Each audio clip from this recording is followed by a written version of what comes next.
Greetings, Forsketeers, and welcome to another episode of Mando Night Football. I am your host, Ernie, and joining me is the usual scruffy McScrufferson guys that always join us on this podcast. Please welcome Joel and Chris. Guys, how you doing? I'm doing well. Thanks, Ernie. Great to be here tonight. You know, it's Star Wars. It's amazing. Well, I don't know if I'd go that far, Joel. Well, not this particular episode, but still, it's still Star Wars, okay? Just saying. You know what's funny is usually, we've nominated Mike to be the leader of these discussions, and unfortunately he wasn't here tonight. But when I take over, I always kind of struggle with how I should begin these episodes, because I have this knack to want to announce it like I was a wrestling announcer. So I want to go with the raspy voice. Mando Night Football. I never can. Really quick, I do want to bring up something that we discussed last week, if that's okay with you guys. Did you guys have a chance to look at the HasLab Razor Crest? I have not, but I've heard stories. It's like legends almost, right? People are telling me these whispers. Does it actually exist, Ernie? Please tell us. Does it actually exist? All right, so Mike did bring this up last week, and I finally got to see it. I follow a couple of toy guys. I'm not as big into toys as Mike is, but I got a chance to see it, and he wasn't kidding. The price on it is, with tax and all, going to be about a little over $1,000. Oh God! And it was a Kickstarter, right? So ended what, last week? Ended last week, and it looks like they've got everybody to join in, and the toy guys that I follow on Instagram, looks like they're getting one. But I got to tell you, for a toy, it's beautiful. They've put some detail into this thing, and I could see why Mike wanted to talk about it. But that price kind of hurts my heart a little bit, and definitely punches you in the butt where the wallet goes. Yep, exactly. Don't really have that throw around right at the moment. Yeah. I can either pay back debt or I can buy chicken wings and beer. That's how I kind of equate that. And $1,000 on Star Wars props, it's great. I wish I had the money. I'm just not in the game. I'm not in the game. It's that simple. I don't think they accept calamari flan also. Yeah, but I just wanted to bring that up as a continuation of last week's conversation, because I finally got to see it, and I wish Mike was here because I talked to him about it, because it is beautiful. It's a really, really gorgeous piece. Tonight, we're going to be discussing the most recent episode, Chapter 10, The Passenger, and kind of interesting episode here. Not much going on. And just like in the theming, and we brought it up last week too, was we finally get to see what the name of the chapter is every time the episode airs. Really quick, before we get into the episode, what did you guys think of this episode? Did you guys like it? I thought it was just okay. I saw it, I finished watching it, and I was thinking to myself, this is, it's not bad by any means. None of the episodes have been just downright awful, which is honestly at this point in the show, even though we're only 10 episodes in, is a good thing. That's an accomplishment for sure. But it was just kind of weird. It reminded me a lot of the one from last season where the Mando went to that the prisoner ship, and they had I think it was that the one with Bill Burr in it. Yes, it is. Yeah. And I don't know. It was just okay. Joel, you mentioned something at the before we started recording about how it kind of felt like an old school sci-fi episode. Yeah, it was like a monster. I definitely agree with that. Yeah, it's a monster of the week, right? We have monsters and spiders, and it's based off of a Ralph McQuarrie sketch. Several sketches, right, back in the day, right? So we're actually going back like 40 years ago. I don't know how well it translates into our modern society, but it's I don't know, it's okay. I'm with you, Chris. It was an okay episode, but I really prefer the westerns, right? Not the monster of the week type, treatment of the storyline. I will say that I think it's probably going to be better after this upcoming Saturday or Friday's episode, just because it's going to be probably not a direct continuation, but is going to carry over into that. So I think that'll help it out a little bit, but probably not enough to like make it that much better. Yeah, I wouldn't even go as far as to call it a filler episode, because I think what we learned from season 1 is that a lot of this stuff comes back to play into the storyline. Even if it's a minor little note, it all, in the grand scheme of things, adds up, and it's perfect addition by subtraction, right? And it does feel like we are going step by step into the Mando's journey. And I don't know if it's the purpose of it, but some of these episodes, maybe we're supposed to be analyzing his character a little bit more, or seeing maybe the influence on the baby or the child, how bad it is. Because he's surrounded by a bounty hunter, or X'd out bounty hunter. Joel, you're raising your hand. Go ahead. I raised my hand because that child is a bit of an unfriendly jerk in this episode. Let's just say that. He's hungry. He eats the passengers' eggs without any consideration for the moral dilemma, right? The moral issues. And he's just being a child. He just wants to eat. Yeah, I think he lost some cute points on this episode, to be honest. Yeah.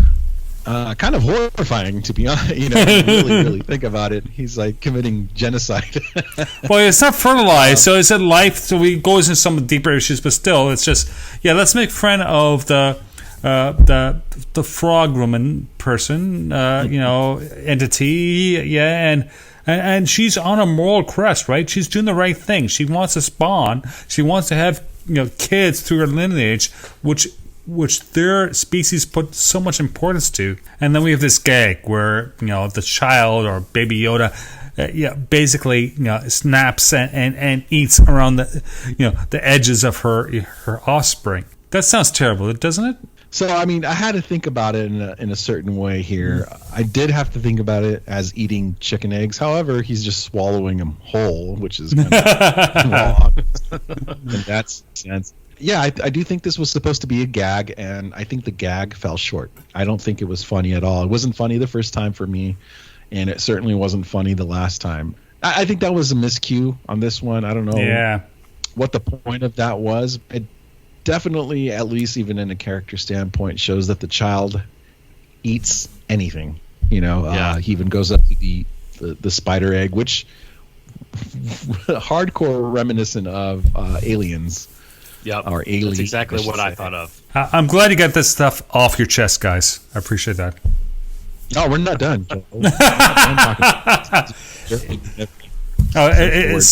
It's going to burst out of your chest. Okay, go ahead. Yeah. There was a cute little moment though where the child did try to, warn Din that the frog lady, and that, don't get mad at me, that's actually the credit. That's her name, the frog lady. So I guess there's frog people in Star Wars now. He was trying to warn Din that the frog lady left, and he couldn't communicate that. That was kind of a cute moment. And even Din, who kind of wanted to slip back into his old ways of kind of angry, he had to, oh wait, he's actually trying to tell me something, and realized that the frog lady had left. I will say though, this episode, the beginning of it was probably my favorite of the whole episode. That was kind of a little fun little trade-off, and I thought it was actually the funniest part of the show. You mean the ambush in the desert with the piece of rope across the path of the land spear or the land bag? Yep. Amazing. Yep, that's the and one. Then we have the short fight scene, and then of course, right. So what happened there, right? We have a hostage standoff, right? And okay, fill this in for me, guys, because you can do a better job that I can right now. Okay. Well, let's start off with how they ended up stopping Din and the child, right? Yeah. It's a technique we've seen before. We've seen it on episode. Dang, I am blanking out tonight. Sorry, guys. On episode 6. Right.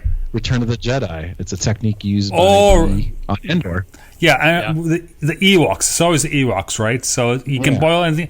It's like Goodwin's Law, but we should have a Star Wars law for Ewoks. Anytime someone mentions Ewoks, the argument's already been settled. It's amazing because it refers back to Return of the Jedi, the whole very low tech, ambush technique.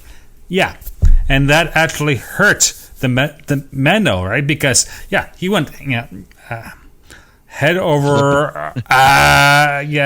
Arse. Sorry, I'm really trying not to swear right now, but it's really good. Well, that was a kind of a fun little standoff there. The fight scene was actually really good, I thought. Yeah. And it was a funny. I thought that was a funny gag with the rocket pack. Now, that was I did have my favorite part of the episode, honestly. I actually for a minute I thought he was actually going to give up the jetpack, and I was like, wait a minute, that's not right. And I was like, oh, wait a minute, he has the controls on his arm. And I love that there were, the child and Din were looking at each other lovingly as father and son, as the alien in the background flies in the air. Yeah. and just the child's smirk, the snort afterwards, just amazing. And that's Din's like, what? He's a jerk. Yeah. This is what happens with jerks, And the child was like, I'm used to this now. This is the life they live. It did seem like, correct me if I'm wrong, but those bounty hunters were actually after the child, right? You got that sense there? Yeah, that's my understanding, right? That's the payoff, right? So why would he trade that off for a jetpack? I'm sure the child was worth more now that the bounty is No, because it's all about risk, right? He's by himself. His Confederates, let's just use that term, basically is gone, disabled. He's by himself. Yeah, you risk manage, right? Yeah, you have the prize, but you're not going to win the prize, so you can take something that's worth less. Yeah. Right. It's negotiating. It's bargaining, right? I don't know. Anything more to add on that beginning, Chris? No, I don't think so. I think, we were talking about gags, and I feel like the jetpack gag was fitting, and it was perfectly timed. Whereas the one where the child was eating the eggs did not, which I didn't mind the first one because I was like, oh, I see that he's still eating things, haha, that's funny. And then it comes back to bite him when he goes and tries to fool with the spider egg. So I feel like it was just a one and done, and then referenced again with the spider, that would have been fine, but it was just a little too much. Yeah, it definitely was. And kind of sad when you think about it. Really sad. kind of messed up, man. Yeah, but maybe Yoda was a bit of a jerk when he was younger, right? If this is the reincarnation of Yoda, great. Maybe it's just the species is a bit of a jerk, right? So, yeah. Well, also confirmed in this episode, you can eat crate dragon. Oh, yeah, excellent, yeah. It looks like a big old cowboy steak with the tomahawk bone. Look good, man. I actually like that because it of course refers back to the westerns, right? We're in cattle country, right? Okay, and this is the best beef you can get. I like that. That was cool. That little scene too reminded me a lot of Galaxy's Edge. There's a place where you can get a certain type of food in the land, and if you go into that area where you go and order, you'll see that a jet pod racer engine cooks the food. Obviously it's a fake little gag that they have going on in the park, but this kind of reminded me of that. Yeah, and I think it's the imaging as well, right? Which is very good on Lucasfilm and Disney because they're showing imaging that will go back and work well in the parks, which is really important because if you're a young kid, if you're a child, right, this is the stuff you remember. Not so much as an adult. We analyze too much, right? But if you have a child, view right now, Wittgenstein, whatever the term is, it's amazing, right? You're seeing this image, which is going to go for you for your entire life. I do find the scene funny though too with Pelly, where she didn't really even know the frog lady, but was still vouching for her with her life. Yeah, because she's a player. Hilarious. Yeah, she's a player, right? She's playing it because she needs to make the money, right? Okay, and she played Mando because she's nice. Sure, everything's great. Yeah, and she kind of extended herself to rep for this person, right? To say, hey, this person's good. Yeah, I just met her 10 minutes ago. I may have made some money off of the deal. I'm a good judge of character too. One thing that I liked about the Frog Lady was her design. That's the one thing that I'm really liking from this show, just in general, are the different alien designs and the way that they look. Not just their design themselves, but the way they come off on the screen. And like, some of it's going to be like costumes, some of it's probably computer enhancements, but it's all really well done. You brought up my next point, actually. I was going to talk about her design. It's a great design, and just to throw a little tidbit in there as well, it looks like D. Bradley Baker was the voice of the Frog Lady. Yep. Amazing. He was no Toad, but he definitely croaked it out, right? It's amazing. How long did it take you to come up with that one? Yeah, it's not very good. I'm sorry. I'm struggling here, okay? Come on, give me some good material, okay? I know. I'm a little tongue-tied today, too. I couldn't even think of Ewoks. That tells you where my mind's at tonight, yeah, and I've been at the bar, and there's a holiday tomorrow, so I can sleep in. So, yeah, I'm sorry. Okay? But it's Star Wars, and I'm here for Star Wars, so let's go with it. So we did get to see my favorite thing in Star Wars, and the thing that attracted me to Star Wars the most. My favorite X-Wings, and it was good to see Trapper Wolf return again. Yes, absolutely. Trapper Wolf. Who knew? We also did have another guest star in this episode, Paul Sun-Hyung Lee, and he is actually known as the Patriarch, the family patriarch, and Kim's Convenience. So it was kind of fun to see him and his character. Okay. I gotta say, the CBC and the major Canadian news outlets actually wrote a story about him and his appearance in this episode because he's so well known in Canada as an actor and as a Canadian Korean actor at that. That was amazing. I just like how they are bringing in these little people for bit parts, like these names, and it's not like super famous people, but it's like you're going to hear a name, you're like, where have I seen that person before? Right. It's kind of fitting. I did want to mention, too, that this episode was actually directed by Peyton Reed. And if you don't know who Peyton Reed is, he did films back in the day like Bring It On, Down with Love. He did The Breakup with Jennifer Aniston and Vince Vaughn. He most recently did Ant-Man and the Wasp. And he did the first Ant-Man as well. So I thought that was pretty interesting that he got to be behind the helm in this one. And, of course, just to mention, Jon Favreau was the writer of this episode as well. So he did ants before, and he moved on to spiders? That's what we're seeing? I think he has a thing for bugs, Joel. I know. We sound like the newscast tonight. So I did want to talk about the X-Wing scene because that was probably my favorite also in this episode was the chase. But I do love that a familiar voice, Trapper Wolf, comes over the line and says, "Hey, can you switch over to channel 2?" And there's silence. The shot was gorgeous because that was good. Din's helmet from the side, looking out the window, and then all of a sudden you see the X-Wings go into attack position and the opening of the S-foils, and they just pull back, and he goes, "Oh, I'm out of here." Yeah, but in reality, it wouldn't be that. Hey, can you switch over to another channel? It'd be some sort of code word or some sort of indication where you have to switch to a secure channel. But it still was pretty good for drama. For theater, yeah, it's amazing. For TV, yeah. And that's something that I think they wanted to do. And I love to hate on this movie, Last Jedi, but I think that's something that they wanted to do at the beginning of that with the joke that Poe was playing on Hux when he was like, "Yeah, come on, I can't hear you," and Hux is talking to him the whole time. And I feel like that's something that you can do in a TV show like this, but you really can't do in a movie. And it makes you just sit back and think about, this is stuff that would normally happen in these kinds of films, but since this is in a film and they have more time, they can afford to put stuff like that in there. I really like the fact that TV can play more, right? You can take more risks. Sometimes it doesn't work, and quite honestly, I don't think this episode actually works quite well. But they're trying. They're putting it, and it's Star Wars, right? And I value the Star Wars. It's still amazing.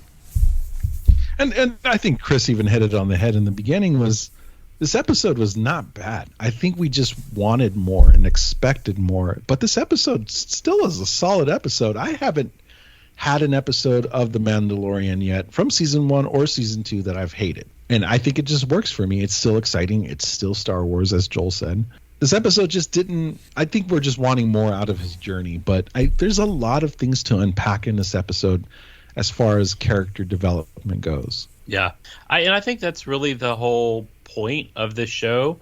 I'll be very curious to see whenever it ends, which hopefully won't be for a while, how it will be viewed from a start to finish perspective, because that's something that we really don't get. Like nowadays, we're so used to with these big blockbuster like TV shows that they're all streaming and they are binge worthy, and you don't get these episodes where it's just sort of like Joel said, monster of the week, because that's not how things really are anymore. So it'll be interesting to see how this fits into like somebody's like rewatch of it, or the first time they watch it just from like start to finish without having to expect, like, we just started the season premiere and we got this big plot line with the probable return of Boba Fett in some form or fashion, and then you have this, which is sort of the wheels don't go off the show, but it's not really, nothing really happens. It's just going from something that happens when going from point A to point B. Yeah, so we have spiders, right? But spiders have been used for the last 40 years. So you see any major sci-fi TV show will have a spiders episode, right? Doctor Who had one in 2018, right? So we're going back to, Ralph McQuarrie. So yeah, he did some prints in circa 1980, I want to say, on spiders. That's great. But problem is, in the last 40 years, everyone has seized upon that and used it in their storytelling. So when I see spiders, it's like, I'm kind of turned off because it's just a spiders episode. It doesn't scare me, and that's the problem with this episode. Well, I think the important thing also, even from a fan base, is because now we have generations between us, right? Yeah. We have the new generation of Star Wars fans coming in. We have the prequel generation coming in, or that came back in the 90s, and also the original. The thing is, for all the new generations, they don't know the name Ralph McQuarrie. Yeah. And they get to hear people like us talk about it and why Ralph McQuarrie's art was so important. And it does something to a fan when they see, like, hey, I know that picture. I've seen that creature before. I've seen it before. And it does show the importance of Ralph McQuarrie's vision and kind of how that blended into even George Lucas's vision. And it's just really cool for even a fan such as Jon Favreau, who is putting an amazing amount of time and blood, tears, and sweat into the show, because it's quite an amazing show, to see him kind of pay the fans some tribute here, and use stuff like this. Let's use the unused stuff that Ralph McQuarrie didn't get to use. Let's keep using it. A lot of stuff. This is important for a lot of people who are trying to be entrepreneurs, possibly even podcasters, vloggers, you name it. There may be some things that doesn't work in the moment. Write it down, put it in a book, in a journal, or whatever you can, and you'll eventually see that sometimes you'll recycle that stuff. It happens with songwriters, and we're seeing it happen in the Star Wars universe. Yes, and it made the web. Anyone? Oh, I love it. Oh, God, I love this. The fact, man, I agree with you, Ernie. I think this is important. I think it's needed to be shown on TV. And as an older, the original trilogy guy, yeah, I can pick apart this episode. But again, we need to look at these episodes with a child view, right? If you're 12 years old, what are you seeing right now? I think that's the only opinion that counts, really, in my humble opinion. One thing that kind of surprised me about this episode is the beating that the Razor Crest took. Like, right. This poor ship just could not catch a break. Dude, that had a massive hole in its hull, right? Mm-hmm. Like, and it's just flying, like, limping through space, attempting to get to its destination with a giant hole in the side. And I'm just like, you kind of have to, like, suspend your knowledge of space and how things work there. Just because he's like, oh yeah, I can pressurize the cockpit and that's about it. Just like, well, what about everything that's in the rest of the ship? Is it just going to fly out the side, or? No, it'd be very, very cold. Space is cold. But besides that, I mean, they still use some things that I think even general information from people that went to school learned about space. But I do find it interesting that they mentioned that the eggs would die in light speed. Mm-hmm. How does that work? Because I always assumed that when light speed kicked in, I'm sure that the cockpit or even any parts of the ship had some sort of artificial, gravity going on and artificial atmosphere. So I do find that kind of that's interesting that her eggs would die. Yeah, because it goes down to the genetic level, right? It's some sort of micro nano type level, which is really interesting. Which, to my knowledge, I've never actually experienced that in Star Wars, right? Where they're talking about the very small things, and they compare that to hyperspace. So it actually raises the question: what actually happens in hyperspace to matter? The physics of it. It's a fun thought experiment, actually, in terms of a realistic science sense of it. Yeah, for sure. Yeah. There's a lot of things in this episode to unpack also as far as production goes, because I do love the little things that maybe people don't notice. The frost on Din Djarin's helmet. I do love even the contraption that holds the eggs. Why is there a thermal pool that the frog can go in and put her eggs in? Stuff like that is very interesting, and I think they did that really well in this episode. Because it adds to the story. It's literally the sprinkles on an ice cream. The ice cream is the thing you're going after, but the sprinkles maybe add a little flavor. Yeah, but let me ask you this. Usually the Mandalorian is like a Western. We always say it's a Western. It's the same old, outlaw or someone on the edge walking into the small town like we got in the last episode, right? This is very much science fiction from the 70s and 80s. How does that affect things? How is that going to be perceived by the younger generation? Because it's so different from, say, the episode we had before. It is weird that, we keep calling the show Western and then it's not actually a total Western. But maybe, I guess that's just sort of what that's probably the most popular or well-known episodes at this point do have that kind of feel. But, in the end, it is Star Wars. So, yeah, I guess we can sort of touch on the topic of, one of the things that I've seen people criticize the franchise for being not sort of having an identity crisis and not really knowing what it is, especially this is really has always been the case with Star Wars. Even going back to when it was mainly just the EU. Like, is it science fiction? Is it space fantasy? Like, what is it? Is it a space opera? And ever since the Disney takeover, you've seen a lot more diverse, not like diverse characters or representation, but like diverse in terms of genre and like types of storytelling and the way things are presented or the way that they're written. And, some people would say that that's not what Star Wars is. And, Star Wars is not really a Western, but you can take elements of that genre and make it work. Whereas, this episode is not that. It's like more like an homage to classic sci-fi, and it ends up working. When you look at it in that light, it does work. But but is that really Star Wars?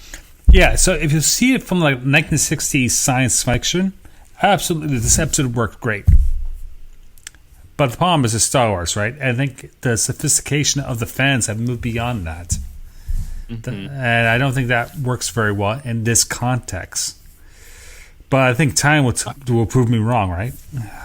Right. And I think that's the thing that John Favreau is doing in these when he's writing these episodes is he's telling us to cool it, baby. I've got this. Just sit back, like relax, chew on the food a little bit more, don't swallow it.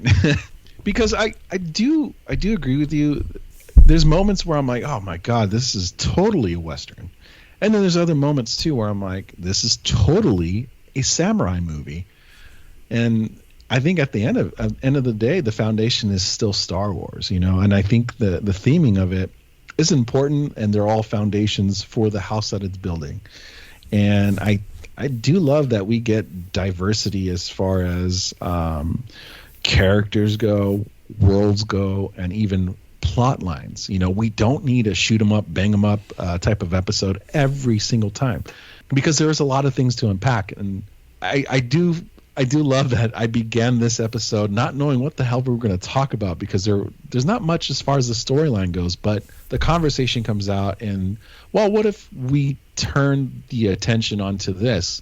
For instance, I do love, and I don't think Din Djarin gets enough credit for this, how skilled of a fighter he is.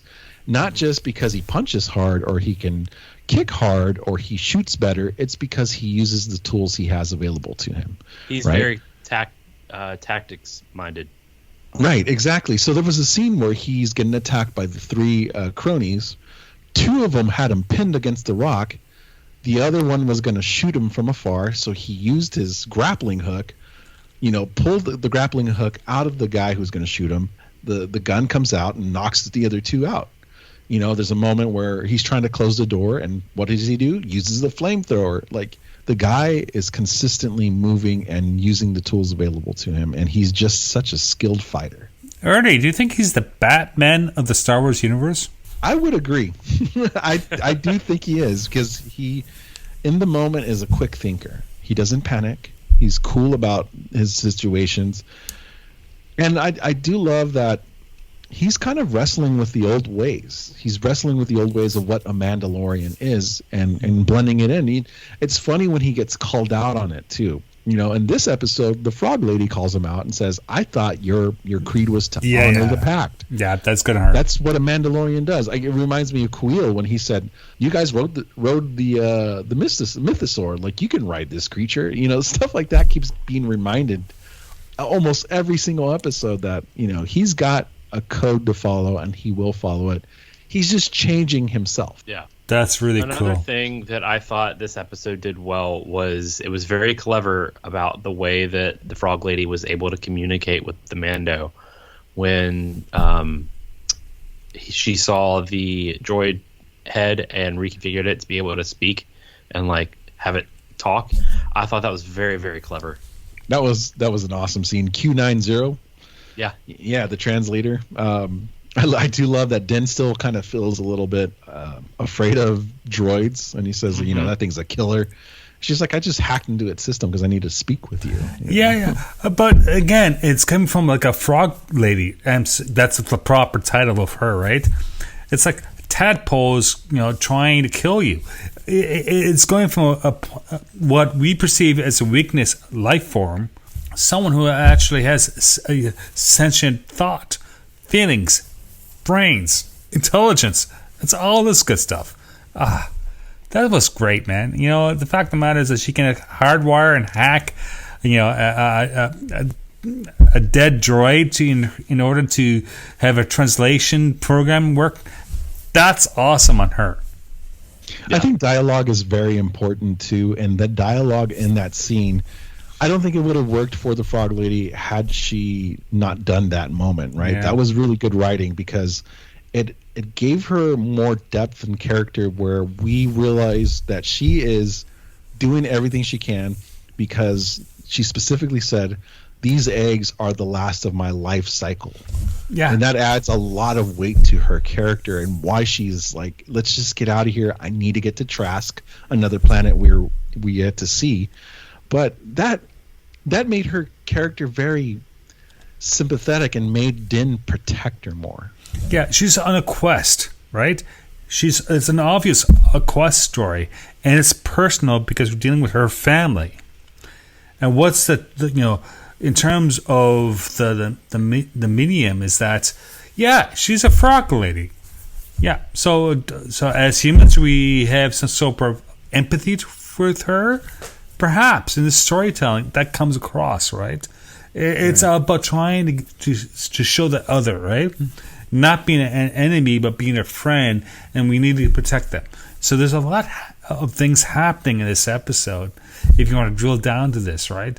But it's common science fiction, but yeah, we have Miss Frog. And most kids plays with a frog when they're a child, right? So you actually, you can feel it, right? You can feel the frog in your hands almost. I want to ask you guys your opinion on something. So I think it's kind of safe to say that episodes like this, they will be remembered not really for what happened, but probably more so for the character development in the end. I think we can, like, both of us, or all three of us, are watchers of The Expanse, and that is a show that in its 4 seasons now, as we approach season 5, that's a show that has very often taken an episode to not really have a whole lot happen, but just develop the characters a little bit more and have interactions and dialogue. And obviously that show has more characters and a lot more going on than this one does. So it needs to have that. And you see probably a lot more things happen on The Expanse in terms of development than you would Mandalorian. But do you think that that's kind of what, do you agree that that's kind of what these, like, quote unquote filler episodes are trying to do? Well, and if so, do you think it's the right choice or successful? No, I think there's some issues there. I think one is that Star Wars, you have aliens. The Expanse, aliens, not so much. It's really is a human-driven story, right? I can say this: the last Star Trek Discovery episode, if you follow that, right? It's very much character-driven. It screwed up the pacing. This is about an appreciation episode, right? So I appreciate you doing your hard work, whatever, right? It's very character driven. Whereas, say, Star Trek Discovery, the first 2 episodes of this season, season 3, was very plot, was amazing, and suddenly it slowed right down. You can literally take a breath away for episodes 3 and 4 of Star Trek Discovery season 3. I think what's happening in Star Wars The Mandalorian is that, yeah, it's a breather episode. I don't think it's going to be important in the long run. I think it's going to be one of those, the Frogwoman episode. I would kind of disagree in a sense, and like not really in say disagree. Like, that's not the right word. It's just I can't think of another one. But yeah, I think there's a whole journey to this point, and kind of throw out the analogy here. I started recently playing a game called Assassin's Creed Valhalla, which just came out today. But most video games have this thing where it's a big map, right? And you're trying to get from place to place, land to land, and they kind of put this thing in where you can do a fast travel, right? So this city that's all the way across the map. You don't have to go walk across the land or take your horse across the land, whatever the vehicle is, right? But they have this thing called fast travel. I think it's kind of necessary with The Mandalorian. There's a whole journey, and I think in the end it's going to make sense. It's like a Bob Dylan song, right? Why is Bob Dylan writing this? And well, all his songs come full circle at the end. And I do love character developments. There are moments, Chris was talking about The Expanse and how they develop character.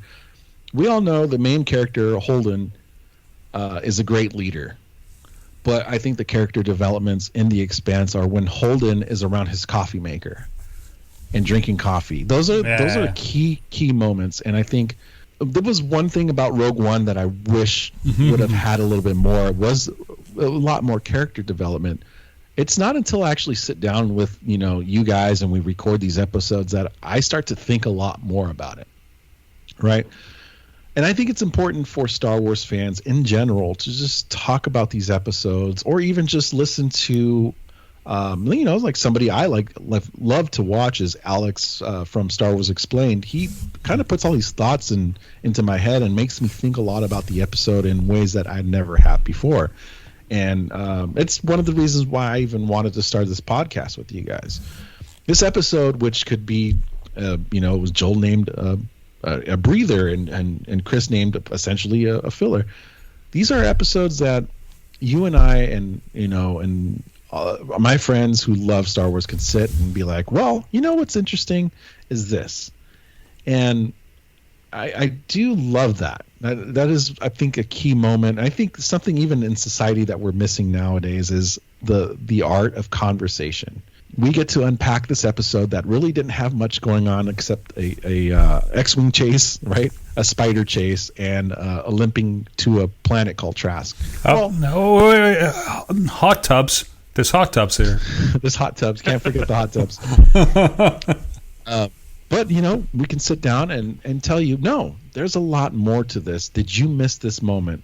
Oh, I did. And why did we think that's important? And I think in the end, there's a whole journey. And I think there's something that's going to be made of it. It seems like Jon Favreau recycles a lot of stuff. And I do love that. And that's why I love this show, even if there's slow episodes like this. I'm down. I love it. Take me on this journey. Let's do it. Yeah. Let's go. I know Mike will disagree with me because we had this discussion where I think Mando's the best thing since Disney bought it. And of course, Mike's position is it's Star Wars Rebels, which there's a lot of merit to that too. I'm not discounting that. To defend Mike really quick before you finish your point too. Sure. It's because Mike and I used to podcast and talk Rebels. Yeah, that's a great show. Which is what we're doing with this show. It's great, and the fact of the matter is that I just love good storytelling. It could be in Star Wars, Star Trek, Lord of the Rings, whatever. I don't care. I just want good storytelling, right? I want something that actually drives me to care about the characters and the plots and all that good stuff, right? And make me think and make me escape and make my real position in life better because I'm inspired to do better things with my life. That's all I care about. Yeah, and I see that with Jon Favreau and his treatment on the Mandalorian. It's amazing. Again, I say this is the best Star Wars that's happening since Disney took over. Honestly, it's probably some of the best Star Wars just in general. Yeah. We all know that it can't beat Episode 1, but... No. Well, that's because it had a John Williams soundtrack that is just killer. Well, I do want to end with something, and this is something I didn't even think of, but Alex from Star Wars Explained, I love bringing him up because he is just a Star Wars uber nerd, but something I didn't even think about is we're 2 episodes into the season, and we've already seen almost every single footage that was shown in the trailer, which means I think there's going to be some big secrets that are going to come out, and that makes the season that much exciting and that much more for the taking.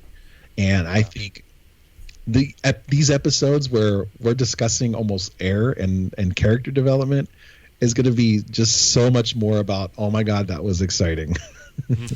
It's like the X-Files, but they're actually working well in terms of movies. I think it's going to be awesome, okay? I want to ask you guys, do you think that, and this is a slightly off topic, but Ernie, you mentioned having secrets, which I will not be surprised because I've watched the trailer a grand total of 1 time just because I didn't want to be, I didn't want to just sit and watch and have this ingrained in the back of my mind. But it's, encouraging to know that, I don't even remember. I remember one thing from it, and it'll probably show up in the next episode. But I wonder if they will eventually, and it doesn't necessarily have to be with The Mandalorian, but maybe with a future Star Wars show or an upcoming season. Do you think they'll eventually go away from the drop the episode at midnight Pacific time? I think they kind of have already because I randomly see the episode pop up. I don't know what is going on with that deal because it literally just shows up not when it's midnight on East Coast time, but it literally just shows up out of the blue. I don't know. It's kind of weird. But I thought it was supposed to be midnight Pacific time because it was 2 o'clock, or no, 3. Maybe it's 3 Eastern. 3 o'clock, yeah, Eastern. And I'm just like, what? Like, I just don't understand. Maybe, the people at Disney know better than I do, and people in the marketing department, because they probably get paid a lot more money than I would. Us? Yeah. Together? Combined? Yes. Yeah, we're not making money off of this, right? But I kind of wish that they would not do that, because especially with the first episode, I had to just stay off the internet all day, and it was annoying because I wanted to, browse Twitter or get on Reddit or something, and I don't want to have to mute things every week or unsubscribe from different Star Wars related subreddits or anything. And thankfully there wasn't much discussion going on last Friday because of other things going on in the world that day. But so I didn't have to worry about anybody talking about it really. But I kind of wish that they would just be like, okay, we're going to, on every Friday night, we're going to drop the episode at 6 Pacific, 9 o'clock Eastern time, or even like a Thursday night, do it. And, when it goes live, everyone can watch it at the same time. And, you don't have to worry about like spoilers or anything. But if you don't, like, who's honestly would stay up and watch it in the middle of the night at like 3 a.m? If like, how do you people, like, don't you have to work? Yeah, well, some people actually book the day off. That's the thing, right? There's people who are so passionate about this fandom, and God bless them, they'll do that because they feel obligated. And they're passionate, right? And to each their own, right? You can't judge them. That's what they're passionate about. Yeah, no judgment, Chris, because I feel like you're just taking a jab at me. I stay up all night, ready to watch this episode. No, I'm kidding. I just stay up because I have a brain that does not shut up. Yeah. Well, to be fair, you were like the earliest that it will go online for all of us compared to like Joel. Yeah. Totally. Yeah, I work for a living. I have a sleep schedule. I'm sorry. Yeah, but I've been actually this season of Mando. I've been late. I catch it 24 hours later. I'm sorry, guys. Can you forgive me? Yeah, just stay off Twitter, Chris. And Joel, you're forgiven. All right. Well, I think that's going to end our episode today. You can download our podcast on iTunes. I think it's on Google Play, too. I think I added it on there. Don't quote me on that. Ernie, people are asking about that, actually. So, yeah, you should consult the podcast catchers. I'll follow up just to make sure. But also, you can follow our Twitter account, and it's Mando Night Pod. Joel, where could we find you? I'm on Twitter at Joel_Welch. And I also have a little podcast show I do called the Sci-Fi Pubcast. So check that out. Chris, how about you, man? Where can we find you? I'm on social media at The Curse of Chris. Go ahead and follow Mike as well. It's the Rocketeer on Twitter, and you'll mainly find me on Instagram. I actually just deleted my Twitter account. I just wasn't on there enough and just felt like it was a waste of time for me.